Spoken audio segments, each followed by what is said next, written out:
नमस्कार.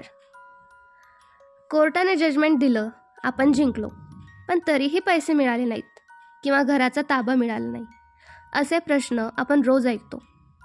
आज आपण याच प्रश्नाचं उत्तर अगदी स्पष्टपणे समजून घेणार आहोत. आजचा विषय आहे एक्झिक्युशन ऑफ डिक्री. एक्झिक्युशन म्हणजे नेमकं काय? सोप्या शब्दात सांगायचं तर एक्झिक्युशन म्हणजे कोर्टाने दिलेली डिक्री प्रत्यक्षात अंमलात आणणं. जजमेंट म्हणजे कोर्टाने घेतलेला निर्णय. डिक्री म्हणजे त्या निर्णयाचं प्रॅक्टिकल इन्फोर्सिएबल रूप. आणि एक्झिक्युशन म्हणजे ती डिक्री प्रत्यक्षात पूर्ण करून घेण्याची प्रक्रिया. सिव्हिल केसेसमध्ये एक्झिक्युशन कोड ऑफ सिव्हिल प्रोसिजरच्या सेक्शन 36 to 74 अंतर्गत चालतं. आधी एक गोष्ट क्लिअर करूया. कोर्ट स्वतःहून पैसे वसूल करत नाही. कोर्ट स्वतःहून मालमत्तेचा ताबा देत नाही. डिक्री मिळाल्यानंतर डिक्री होल्डरला एक्झिक्युशन ॲप्लिकेशन दाखल करावं लागतं. तेव्हाच एक्झिक्युशन सुरू होतं. आता एक्झिक्युशनचे 2 प्रकार समजून घेऊया. सिव्हिल केसेसमध्ये प्रामुख्याने एक्झिक्युशन 2 प्रकारचे असतात. पहिलं मनी डिक्री एक्झिक्युशन आणि दुसरं प्रॉपर्टी डिक्री एक्झिक्युशन. मनी डिक्री एक्झिक्युशन म्हणजे किंवा मनी डिक्री म्हणजे कोर्टाने एखाद्या व्यक्तीला ठराविक रक्कम देण्याचा दिलेला आदेश. उदाहरणार्थ, कोर्टाने सांगितलं की डिफेंडंटने प्लेंटिफला 5 लाख रुपये द्यावेत. ही झाली मनी डिक्री. आता प्रश्न असा असतो, हे पैसे कोर्ट कसे मिळवून देतं? तर कोर्ट काय करू शकतं? पहिला मार्ग सॅलरी अटॅचमेंट. जर जजमेंट डेटर नोकरीत असेल तर कोर्ट त्याच्या पगारातून ठराविक रक्कम कपात करण्याचा आदेश देऊ शकतं. कायदा सांगतो की संपूर्ण पगार जप्त केला जाऊ शकत नाही. उपजीविकेसाठी काही भाग प्रोटेक्टेड असतो. हे सेक्शन्स 60 आणि 61 CPC दिलेलं आहे.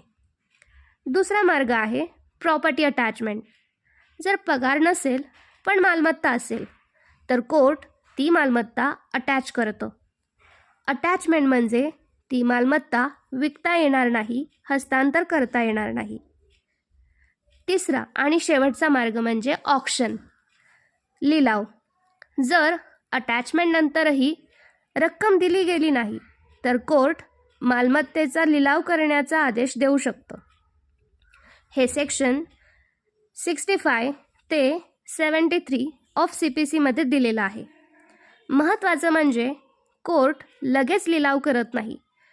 प्रोसिजर फॉलो केली जाते. मनी डिक्रीची रिॲलिटी काय आहे? जजमेंट असूनही पैसे लगेच का मिळत नाहीत? याचं कारण म्हणजे कोर्टाला पाहावं लागतं समोरच्या व्यक्तीकडे प्रत्यक्षात काय आहे आणि किती आहे. म्हणून मनी डिक्री लगेचच मिळत नाही. प्रॉपर्टी डिक्री एक्झिक्युशन कशी होते? आता आपण प्रॉपर्टी डिक्रीकडे वळूया. प्रॉपर्टी डिक्री म्हणजे कोर्टाने मालमत्तेचा ताबा देण्याचा आदेश दिलेला असतो.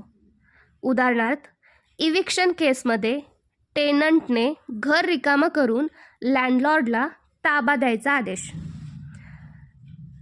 कोर्ट स्वतः येत नाही इथे. प्रॉपर्टी डिक्री एक्झिक्यूट करण्यासाठी किंवा प्रॉपर्टी डिक्री कशी एक्झिक्यूट होते हे समजून घेताना एक गोष्ट लक्षात घेऊया. कोर्ट स्वतः येत नाही. कोर्ट बेलीफ किंवा कोर्ट ऑफिसर मार्फत पोझिशन देतं. ही प्रक्रिया ऑर्डर 21 ऑफ CPC अंतर्गत चालते. जर जजमेंट डेटर किंवा इतर कोणी अडथळा आणत असेल तर कोर्ट त्या रेझिस्टन्सवर स्वतंत्रपणे सुनावणी करतं आणि गरज पडल्यास कोर्ट पोलिसांची पोलीस एडचेही आदेश देतं. इथे एक गोष्ट समजून घ्यायला हवी. एक्झिक्युशन म्हणजे जबरदस्ती नसते. एक्झिक्युशन म्हणजे ओव्हरनाईट इविक्शन देखील नसतं. एक्झिक्युशन म्हणजे कायद्याने, प्रोसिजरने डिक्री पूर्ण करणं. तर मग मनी डिक्री आणि प्रॉपर्टी डिक्री यातला फरक काय? मनी डिक्रीमध्ये कोर्ट पैसे मिळवण्यासाठी अटॅचमेंट, सॅलरी डिडक्शन किंवा ऑप्शन वापरतं. प्रॉपर्टी डिक्रीमध्ये कोर्ट ताबा देण्यासाठी पजेशन प्रोसिडिंग वापरतं. प्रोसेस वेगळी आहे, पण उद्देश एकच आहे, डिक्री अंमलात आणणं. सो जजमेंट असूनही रिलीफ का नाही मिळत?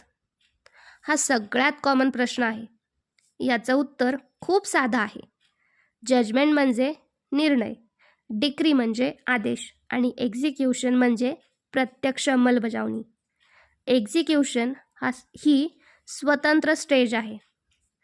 ती प्रोसिजरल बेस्ड आहे, म्हणून ती वेळखाऊ आहे.